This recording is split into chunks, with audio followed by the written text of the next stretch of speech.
이와 관련해서 이제 저쪽 애들이 병원 프레임을 계속 피고 있는데, 병원 프레임에 대한 확실한 해결을 서울대병원에서, 정리를 했습니다. 근데 동아일보가 이거를 희석시키기 위해서 제목을 아주 교묘하게 잘 뽑았어요. 이 정도 되면 거의 사기 전과 수준의 그런 제목입니다. 먼저 제목 먼저 확인해 볼게요. 네, 이재명 전원, 천준호 비서실장이 서울대병원 교수의 개인 휴대전화로 요청. 자, 여기서 가장 팩트는 뭐냐면 천준호와 요청이 다르다는 겁니다. 즉, 천준호 실장이 서울대병원에 전화한 건 맞지만, 그러니까, 이 전원을 요청한 건 아닌데, 요걸 교묘하게 짜집기한 가짜 제목인 거예요. 내용을 좀 설명해 주세요. 제가. 네, 천준호 비서실장이. 그걸 해야지. 오늘 멘트 많이 해야 돼, 이거 하려면. 잘할 수 있기를 빌어. 네, 이제 서울대병원에 첫 연락을 한 사람이 천준호 비서실장이에요. 2일 오전 11시 53분에 이제 서울대병원 응급의학과 교수 휴대전화로 직접 전화를 걸었는데요. 그래서 이제 교수랑 막 얘기를 하다가 교수는 주치의에게 환자 상태를 들어보고 전원을 결정해야 된다고 했고, 이후에 천준호 실장이 그 김영대 부산대병원 권역 외상센터장에게 전화를 바꿔주면서 이게 이제 엑스레이나 그런 검사 영상 등을 전달이 됐다고 합니다. 서울대병원 측에. 그러니까 천준호 비서실장은 서울대병원 당직 교수한테 원래 번호 알고 있었대요. 그 교수는 뭐 민주당만 알고 있는 게 아니라 뭐 저기도 알고 있고 어쨌든 정치권 사람들하고 다 전화번호 다 알고 있대. 그런 상황에서 천준호 그 비서실장이 환자가 있는데 거기서 혹시 할 수 있냐라고 하니까 이분이 이거 누군지 모르는데 뭐냐 이렇게 나중에 알고 보니까 이재명 대표가 이렇게 된 거고 옆에 있던 부산대병원 관계자를 바꿔줬어요. 그래서 둘이 통화해가지고 헬기가 부산대에서 요청된 거라고 이 사람이 말하는 거예요. 그러니까 의료 전문가끼리 둘이 얘기를 했어요. 근데 이 제목은 마치 천준호 비서실장이 뭔가 서울대병원 교수한테 압력을 넣어서 그쪽에서 어쩔 수 없이 헬기를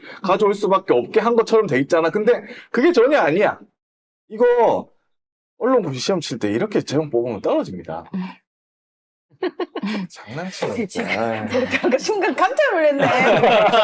그래서 갑자기 시험 빼기에서 깜짝 놀랐어요. 시험 보는 학생들 수준도 안 되는 제목을 뽑고 있다는 거예요, 내 말을. 근데 요런 사기를 잘해야 동아일보 기자가 될 수 있는 거죠. 그렇게 말씀하시면 안 돼요. 네. 이런 사기 잘 치고 소설 잘 써야 조중동 기자가 되는 자, 거죠. 근데 보세요. 네. 부제목이 있습니다. 해당 교수가 헬기 이송은 내가 제안을 했고 이게 누구라도 마찬가지였을 거다. 그러니까 원래는 뭐 응급차로 하면 되냐라고 물어보니까 이 교수가 아니 그거 말도 안 되고 헬기로 와야 된다라고 얘기를 했고 그 다음에 서울대하고 부산대하고 얘기를 맞춰가지고 헬기로 온 거예요. 이게 갑질이 전혀 아니라니까? 그러니까 병원에서 요청을 안 했는데 정치인이 갑자기 헬기 돼! 라고 말하면 갑질이죠. 근데 병원에서 교수들끼리 얘기했을 때 지금 상태가 이렇고요. 지금 이 정도 수준입니다. 그래서 그러면 빨리 전환하는 게 낫겠습니다. 우리 쪽에서 준비하겠습니다. 라고 하면서 전문적인 얘기를 다 했어요. 그쵸. 만일에 그 상황에서 부산대에서 상처가 경미하고 저희가 할 수 있을 것 같습니다. 라고 얘기를 했다 그러면 서울대에서 무리하게 끌어갈 이유가 없었겠죠. 부산대가 자신 있게 한다고 자기들이 할 수 있다고 했으면. 병원 전원을 한 번도 안 시켜보신 거예요? 저희 아버지 가톨릭 성모에서 삼성병원을 전원시킬 때 그 응급실 들어갔던 담당 그 의사하고 저쪽에 삼성병원에서 받을 의사 선생님들 사이에 통화하셨어요. 그래서 그거 해서 이렇게 보내드리겠습니다. 통화하고 그렇게 해서 앰뷸런스 타고 갔단 말이에요. 그러면 그거 제가 갑질해가지고 저희 아버지를 앰뷸런스 돼! 이거 한 거예요. 아니 이거는 당연히 전원하는 과정에서 당연히 있는 절차라고요. 왜 마치 한 번도 안 해본 것처럼 얘기를 해? 유식한 말로 하면 의료시장이 일반 시장하고 완벽하게 다른 거는 비대칭 시장입니다. 그러니까 소비자라고 하는 사람이 무언가를 결정하기가 대단히 제약이 많고 하기가 어려운 우린 거고 잘 모르니까. 의료진이 판단을 해서 결정한 내용들에 따르는 것이죠. 그래서 유식한 말로 하면 그렇습니다. 그래서 부산대 교수가 나와서 하는 얘기가 우리도 혈관 그 의학 그 의사가 3명이나 있고 그러는데 자기들 무시하고 보냈다고 하는데요. 이재명 대표는 어디 이게 뭐 팔뚝에 동맥이나 정맥이나 이런 게 끊어진 게 아니고, 이 사람의 신경과 혈관과 모든 뭐 기도가 다 몰려있는 목 부위를 찔린 거기 때문에 주변에 감염이라든지 2차, 3차 관련된 합병증이 아니라 그 수술 과정 중에 생길 수 있는 위험 요소가 굉장히 높은 수술이에요. 그러니까 혈관만 봉합하는 수술이 아니라 뇌과학부터 신경학부터 시작해갖고 각종 전문가들이 한꺼번에 이걸 할 수 있어야 되는 거고, 이걸 할 수 있는 데가 중증외상 최종 치료센터라고 하는, 대한민국에 이걸 갖고 있는 데가 몇 군데 없어요. 중증 치료 최종 센터 자체가. 그렇기 때문에 부산대에서 했다가 다른 쪽으로 신경손상이라든지 기도에 대한 파손이라든지 또는 뭐 중간에 마취에서의 문제라든지 이런 것들을 전반적으로 생각했을 때 이 수술은 부산에서 어렵다라는 판단 때문에 옮겨간 거야. 그리고 이 A 교수가 뭐라고 얘기했냐. 나는 이게 제목으로 갔어야 된다고 봐. 민주당은 저랑 헬기 얘기를 10원어치도 한 적이 없다. 제목은 이거였어야 돼요, 원래. 왜 예전에 경한테는 우리 장모 10원 한 장 받은 적 없어. 이런 제목 잘 붙여주더만.